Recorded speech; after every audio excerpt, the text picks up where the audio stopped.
کہ جب کسی کی وہ اللہ تعالیٰ کسی رسول کو بھیجتا رہا ہے تو اس کے کچھ نہ کچھ حواری ہوتے تھے یا اصحاب ہوتے تھے.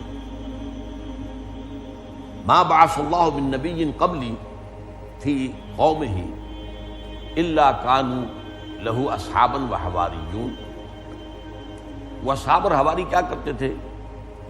یاخذون بسنتہ ویقتدون بامرہ، اپنے رسول کی سنت کو پکڑ لیتے تھے اور اس کے حکم پر چلتے تھے. ثم انہا تخلف من بعدہم خلوف، اس کے بعد ہمیشہ ایسا ہوا، زوال آیا. ہمارے یہاں بھی آیا، صحابہ کا دور، تابعین کا دور، تبع تابعین کا دور، اس کے بعد جو بھی گراوٹ شروع ہوئی ہے. تو اس کے بعد ایسے ناخلف پیدا ہوتے رہے ہر امت میں، ہر امت میں. یقولون ما لا یفعلون ویفعلون ما لا یؤمرون. ان کی کیا کیفیت ہے کہ جو کہتے ہیں وہ کرتے نہیں، اور کرتے وہ ہیں جس کا حکم ہی نہیں ہوا. بدعات، رسومات، تیجے ہو رہے ہیں، 10ویں ہو رہے ہیں، 20ویں ہو رہے ہیں، 40ویں ہو رہے ہیں، برسیاں ہو رہے ہیں. بھائی کس نے بتایا؟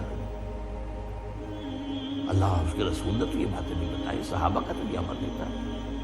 اس حوالے سے جو کہا نہیں وہ کر رہے ہیں، اور جو سنت ہے وہ ترک کر دی، اور جو کہہ رہے ہیں وہ کر نہیں رہے.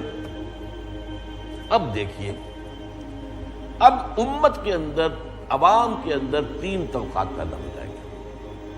فمن جاہدہم بیدہ فہو مومن. جو شخص تو ایسے لوگوں کے خلاف طاقت کے ساتھ جہاد کرے گا وہ مومن ہوگا. ومن جاہدہم بلسانہ فہو مومن.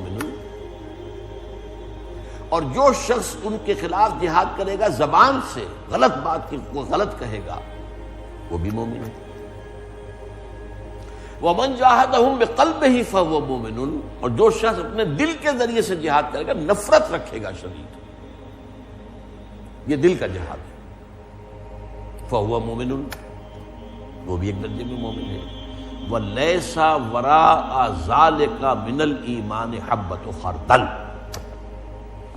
اس کے بعد اگر نفرت بھی ختم ہو گئی تو پھر ایمان رائی کے دانے کے برابر بھی نہیں. یہ نفی مطلق ہو رہی ہے انسان کے طرز عمل. ایمان اگر ہوگا تو کم سے کم، بہت مجبور ہیں، کیا کریں، حالات خراب ہیں، زبانوں پر تالے پڑے ہوئے ہیں، حق بات کہنے سے زبانیں کھینچ لی جاتی ہیں، خاموش ہے، دل میں نفرت ہے، تب مومن تو ہے. اس سے آگے یہ ہے کہ زبان کھولو، کہو تو صحیح، تکلیف آتی ہے تو آئے. وَلَنَبْلُوَنَّكُمْ بِشَيْءٍ مِّنَ الْخَوْفِ وَالْجُوعِ وَنَقْصٍ مِّنَ الْأَمْوَالِ وَالْأَنفُسِ وَالثَّمَرَاتِ. یہ کاہے کے لیے؟ یہ شاعری ہے، یہ اللہ کا کلام ہے. اور اس سے بھی آگے بڑھو، طاقت بناؤ، قوت بناؤ، اور ٹکرا جاؤ ان سے. یہ صورتحال جو ہے، اگر نہیں کرتے، پہلا درجہ، دوسرا درجہ، تیسرے درجے میں سے بھی گئے تو وَلَيْسَ وَرَاءَ ذَلِكَ مِنَ الْإِيمَانِ حَبَّةُ خَرْدَلٍ.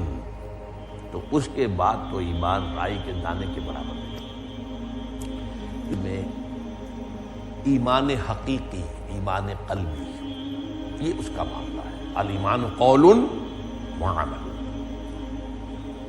میں نے آپ کو بتایا یہ محدثین کرام کا موقف یہ ہے، اور سید المحدثین امام بخاری. لیکن ہماری 3 فقہوں کے اماموں کا بھی یہی مسلک ہے، امام مالک کا بھی، امام شافعی کا بھی، امام احمد بن حنبل کا بھی. ہاں، امام ابو حنیفہ کا مسلک ذرا مختلف ہے،